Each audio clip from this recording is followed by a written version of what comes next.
Hi friends, I'm Muhammad Althaf. ഇന്നത്തെ നമ്മുടെ ഈ വീഡിയോയിൽ നമ്മൾ ഫോക്കസ് ചെയ്യാൻ ഉദ്ദേശിക്കുന്നത് ഇൻ്റർനാഷണൽ ഓർഗനൈസേഷൻസ് ആണ്. അതായത് അന്താരാഷ്ട്ര തലത്തിൽ ഇന്ന് പ്രവർത്തിച്ചു കൊണ്ടിരിക്കുന്ന പ്രധാനപ്പെട്ട സംഘടനകൾ, അവയുടെ രൂപീകരണം, അവയുടെ പ്രവർത്തനങ്ങൾ, അവയുടെ ഹെഡ് ക്വാർട്ടേഴ്സ് എവിടെ സിറ്റുവേറ്റ് ചെയ്യുന്നു തുടങ്ങിയുള്ള പ്രധാനപ്പെട്ട കാര്യങ്ങൾ മാത്രമാണ് വളരെ ബ്രീഫായിട്ട് ഇവിടെ ചർച്ച ചെയ്യാൻ ഉദ്ദേശിക്കുന്നത്. KLEE പോലെയുള്ള വളരെ കോമ്പറ്റീറ്റീവ് ആയിട്ടുള്ള എക്സാമുകൾ, അവയിൽ പലപ്പോഴും റിപ്പീറ്റഡായി നമ്മൾ കാണുന്ന ക്വസ്റ്റ്യൻസ്, അതായത് ഇൻ്റർനാഷണൽ ബോഡീസുമായി ബന്ധപ്പെട്ട ഏരിയകളിൽ നിന്നുള്ള ക്വസ്റ്റ്യൻസ് നമ്മൾ കണ്ടവരാണ്.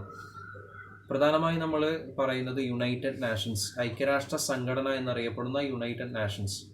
1945 ഇതിൻ്റെ ഫോർമേഷൻ. രണ്ടാം ലോക മഹായുദ്ധത്തിന് ശേഷം ലീഗ് ഓഫ് നാഷൻസിൻ്റെ സക്സസറായിട്ടാണ്, പിൻഗാമിയായിട്ടാണ് യുണൈറ്റഡ് നാഷൻസ് നിലവിൽ വരുന്നത്. നിലവിൽ 193 മെമ്പർ സ്റ്റേറ്റ്സ് ആണ് യുണൈറ്റഡ് നാഷൻസിലുള്ളത്. ഇവിടെ പ്രധാനപ്പെട്ട ആക്ടിവിറ്റി എന്ന് പറഞ്ഞു കഴിഞ്ഞാൽ international peace and security maintain ചെയ്യുക, ഹ്യൂമൻ റൈറ്റ്സ് പ്രൊട്ടക്റ്റ് ചെയ്യുക, അതുപോലെ തന്നെ സസ്റ്റൈനബിൾ ഡെവലപ്മെൻറ്റ് പ്രൊമോട്ട് ചെയ്യുക, ഇൻ്റർനാഷണൽ ലോ അപ്ഹോൾഡ് ചെയ്യുക എന്നിവയാണ്.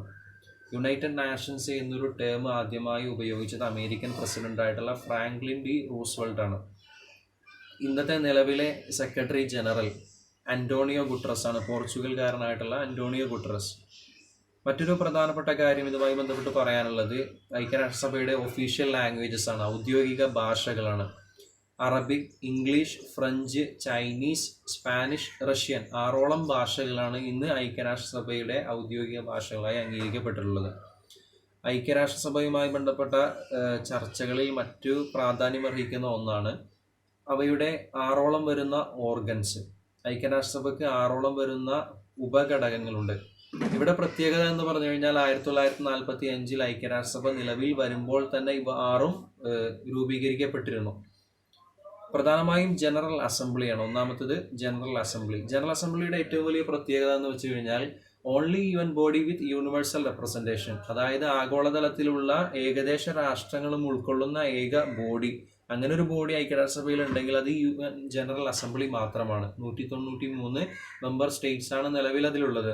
ഓരോ വർഷവും സെപ്റ്റംബറിൽ ന്യൂയോർക്കിലെ അസംബ്ലി ഹാളിൽ അവർ ആനുവൽ ജനറൽ അസംബ്ലി സെഷന് വേണ്ടി മീറ്റ് ചെയ്യുന്നുണ്ട്.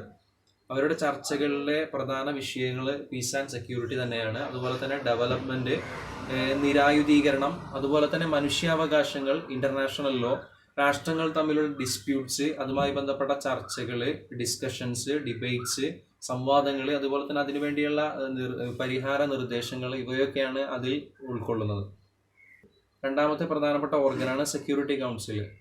International peace and security maintain ചെയ്യുന്നതിൻ്റെ ഏറ്റവും വലിയ പ്രൈമറി റെസ്പോൺസിബിലിറ്റി ഉള്ളൊരു ഉപഘടകമാണ് സെക്യൂരിറ്റി കൗൺസിൽ എന്നുള്ളത്.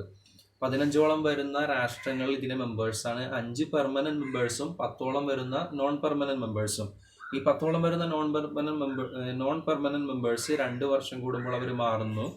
അതേസമയത്ത് 5ഓളം വരുന്ന permanent members China, France, Russia, United kingdom, അതുപോലെ തന്നെ യുണൈറ്റഡ് സ്റ്റേറ്റ്സ്, ഇവർക്കുള്ള അധികാരമാണ് വീറ്റോ പവർ എന്നതുകൊണ്ട് നാം ഉദ്ദേശിക്കുന്നത്. വീറ്റോ എന്ന് പറഞ്ഞു കഴിഞ്ഞാൽ റിജക്റ്റ്, അതായത് സെക്യൂരിറ്റി കൗൺസിലിൽ ഉന്നയിക്കപ്പെടുന്ന ഏതൊരു റെസൊല്യൂഷനെയും റിജക്റ്റ് ചെയ്യാനുള്ള പൂർണ്ണാധികാരം ഇവർക്കുണ്ട്. യഥാർത്ഥത്തിൽ ജനാധിപത്യ മൂല്യങ്ങൾക്കെതിരാണെന്ന് പലപ്പോഴും വിമർശിക്കപ്പെടുന്ന ഒരു ആശയമാണ് വീറ്റോ പവർ എന്നുള്ളത്. മൂന്നാമത്തെ മറ്റൊരു പ്രധാന ഉപഘടകമാണ്, ഓർഗനാണ് എക്കണോമിക് ആൻഡ് സോഷ്യൽ കൗൺസിൽ. എക്കോസോക്ക് എന്ന് പലപ്പോഴും ചുരുക്കി വിളിക്കാറുണ്ട്. എക്കണോമിക്, സോഷ്യൽ, എൻവയോൺമെൻറ്റൽ ഇഷ്യൂസിൽ പോളിസികൾ രൂപീകരിക്കുക, അത് റിവ്യൂ ചെയ്യുക, അതുമായി ബന്ധപ്പെട്ട ചർച്ചകൾ നടത്തുക എന്നതാണ് ഇതിൻ്റെ പ്രധാനപ്പെട്ട ഏരിയ. 54 മെമ്പേഴ്സാണ് ഇതിലുള്ളത്. ഓരോ വർഷവും സസ്റ്റൈനബിൾ ഡെവലപ്മെൻറ്റുമായി ബന്ധപ്പെട്ടുകൊണ്ട് അതിൻ്റെ പ്രാധാന്യം വിളിച്ചോതി ആഗോളതലത്തിലൊരു തീം പ്രഖ്യാപിക്കുകയും അതിൻ്റെ ചുറ്റും അവരുടെ പ്രവർത്തനങ്ങൾ ഏകോപിപ്പിക്കുകയും ചെയ്യുന്നൊരു സിറ്റുവേഷനാണ് നിലവിൽ ഇതുമായി ബന്ധപ്പെട്ട് നമുക്ക് പറയാനുള്ളത്. ഐക്യരാഷ്ട്രസഭയ്ക്ക് 6ഓളം വരുന്ന ഓർഗനുകൾ കൂടാതെ ഒരുപാട് സ്പെഷ്യലൈസ്ഡ് ഏജൻസികളുണ്ട്. നമ്മളതിലേക്ക് വരും. 14ഓളം വരുന്ന UN സ്പെഷ്യലൈസ്ഡ് ഏജൻസികളുടെ പ്രവർത്തനം കോർഡിനേറ്റ് ചെയ്യുക എന്നൊരു മഹത്തായ പ്രവർത്തനം കൂടി എക്കണോമിക് ആൻഡ് സോഷ്യൽ കൗൺസിൽ നടത്തുന്നുണ്ട്. നാലാമത് മറ്റൊരു കൗൺസിലാണ്, മറ്റൊരു ഓർഗനാണ് ട്രസ്റ്റിഷിപ്പ് കൗൺസിൽ. ഇതിന് വലിയൊരു പ്രാധാന്യം ഇന്നില്ല. കാരണം 1994 നവംബർ 1 ഇതിൻ്റെ ഓപ്പറേഷൻ സസ്പെൻഡ് ചെയ്യുകയും കേവലം രേഖകളിൽ മാത്രം ഒതുങ്ങി നിൽക്കുന്ന ഒരു സംഘടനയായിട്ടാണ് ഇന്ന് നിലവിൽ ഇതിൻ്റെ അവസ്ഥ. മറ്റൊരു പ്രധാനപ്പെട്ട organ ICJ, international court of justice, 1945 establish ചെയ്യപ്പെടുകയും 1946 ഏപ്രിലിൽ വർക്ക് ആരംഭിക്കുകയും ചെയ്തൊരു ഓർഗനാണിത്. Principal judicial organ of the United Nations, ഐക്യരാഷ്ട്രസഭയുടെ പ്രിൻസിപ്പൽ ജുഡീഷ്യൽ ഓർഗനാണ് ഇന്റർനാഷണൽ കോർട്ട് ഓഫ് ജസ്റ്റിസ്. ഇത് സിറ്റുവേറ്റ് ചെയ്യുന്നത് പീസ് പാലസ്, ഹേഗിലെ പീസ് പാലസിലാണ്. ഹേഗ് എന്ന് പറയുമ്പോൾ നെതർലാൻഡ്സിലെ പ്രധാനപ്പെട്ട ഒരു പട്ടണമാണ്.